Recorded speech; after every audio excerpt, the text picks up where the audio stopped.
नवंबर के दिन हमारे चाची का देहांत हो गया था। उस दिन हम लोग गंगा घाट पर कुछ वीडियो बनाए थे, तो उस वीडियो के विरोध में कुछ लोग गलत उल्टा सीधा कमेंट किए।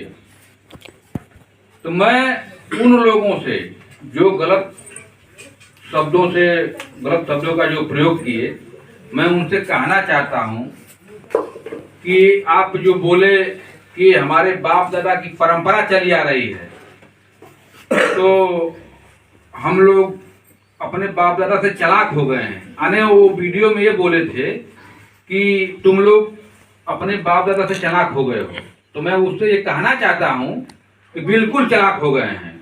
इसलिए कि हमारे बाप दादा दूसरी खेती करते थे, तो हम लोग वो काम नहीं करेंगे। वो आधा कपड़ा पहनते थे, वो समय दूसरा था, समय बदल चुका है। अब हम लोग जो बाप दादा किए उसको नहीं करने वाले हैं। ये कोई परंपरा नहीं है।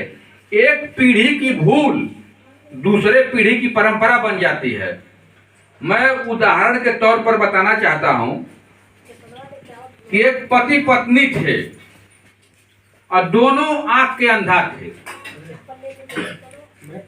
तो जब पत्नी रोटी बनाती थी तो बिलार आती थी और रोटी को लेकर चली जाती थी। अब पति भी अंधा, पत्नी भी अंधी। तो जब पत्नी उसकी रोटी बनाती थी तो बिल्ली आके लेके चली जाती थी। पति भी अंधा, पत्नी भी अंधी। अब उन लोगों के मन में बहुत तरह का भाव जगता था कि आखिर में रोटी हो क्या रही है। तो कुछ लोगों ने बताया कि किसी गुणी आदमी को, किसी ज्योतिष को बुलाओ कि आखिर में रोटी क्या हो रही है। तो कुछ लोगों के कहने पर एक पंडित जी आए, ज्ञानी। तो उन्होंने जब आया तो देखा कि वो बोले कि रोटी तुम बनाओ तब न देखेंगे हम कि रोटी कैसे गायब हो रही है। तो वो जो है अंधी औरत थी, रोटी बनाने लगी। तो पंडित जी देख रहे हैं कि रोटी बिल्ली लेके जा रही है।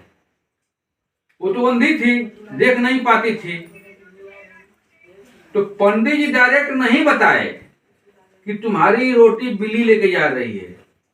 वो सोचे कि मैं ऐसा उपाय लगाऊं कि हमारा मान सम्मान भी बढ़ जाए और इसका काम भी हो जाए।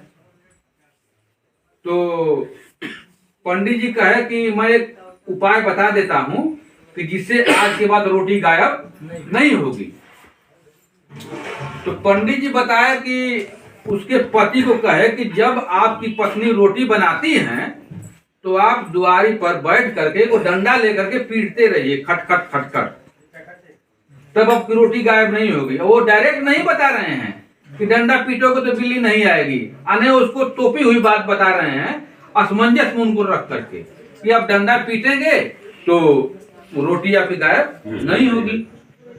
वो बेचारा अंधी जो है कि सोचे कि किसी तरह निजात मिले कम से कम। अब जब उसकी बीवी जो है रोटी बनाती थी, वो डंडा लेके पीटता था तो बिल्ली भाग जाती थी। अब रोटी उस दिन से गायब होना बंद हो गई। तो उन लोगों के मन में विश्वास हो गया कि पंडित जी कुछ करके जो चले गए, अब हम लोग का रोटी गायब नहीं हो रही है। कुछ दिन के बाद उसको एक लड़का पैदा हुआ। तो लड़का अंधा नहीं था। जब लड़का बड़ा हुआ, उसकी शादी हुई, उसकी पत्नी आई, तो अब वो दोनों बुढ़े बुढ़ी हो गए थे।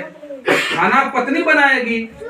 तो जब पत्नी जो है खाना बनाने चली तो वो लड़का जो है वो भी डंडा लेकर के खटखट करने लगा। एक दिन, 2 दिन, 3 दिन हुआ।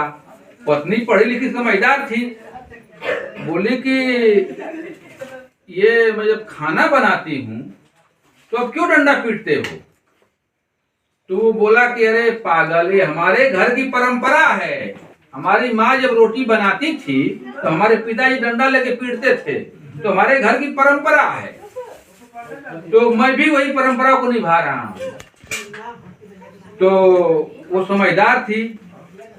तो 2-4 लोगों से गांव में वो चर्चा की तो लोग बताए कि अरे बात वो नहीं है। बात ये थी कि जो है कि आपकी जो है सास अंधी थी और पंडित जी ऐसा उपाय लगा के चले गए कि इसको लोग परंपरा मान लिए। तो ये कुछ नहीं परंपरा है। तो पत्नी जो है उसकी बोली समझाई कि आपके माता पिता दोनों अंधा अंधी थे, और पंडित जी ऐसा उपाय लगाए कि रोटी भी बच जाए, हमारा मान सम्मान भी बढ़ जाए। तो मेरे कहने का मतलब है कि एक पीढ़ी की भूल और दूसरे पीढ़ी की परंपरा बन जाती है।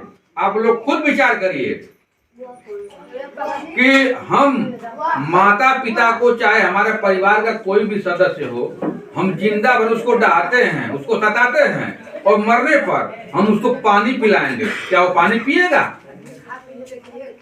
तो मैं इस वीडियो के माध्यम से यही बताना चाहता हूं कि जो आपके माता पिता,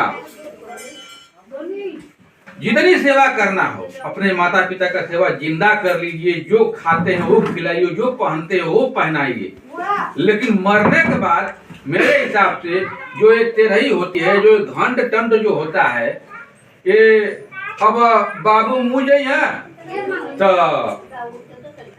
पंडित जी के दा खटिया कि बाबूजी तुम्हारे वहां सुतिया खटिया पर, फिर कहे कि खाट पर सोएंगे तो खाट गड़ेगी तो बिस्तरा भी एक दीजिए, तो आप बिस्तरा भी देंगे। फिर कहे कि कहीं घूमे फिरे जाइए घाम में बरसात में तो छाता एक चाहिए, तो छाता को देबा। फिर कहे कि अरे भाई कहीं अन्हार उन्हार हो जाए तो लाइटो एक चाहिए जोर खाती, तो लाइटो एक देबा। फिर कहबा कि खाए पिए के सूखा खाइए, उनके दूध गोरस ना चाहिए, एक तो बच्चियों दे देबा। तो बच्चिया का तो मजा पंडित जी लिया, कुछ जो कर मजा ले पंडित जी। तो कहने का मतलब कि टोटल ये पाखंड है, टोटल पाखंड है। लेकिन हम लोग हिम्मत नहीं जुटा पा रहे हैं इस पाखंड के विरोध में कि पाखंड को खत्म किया जाए। मेरा इस नौजवान पीढ़ी से ही आग्रह है कि इसको खत्म करें, और अब जिंदा अपने माता पिता की, चाहे अपने भाई की, चाहे चाचा काका दादा जो भी परिवार में हो, जिंदा जो सेवा करना है करिए।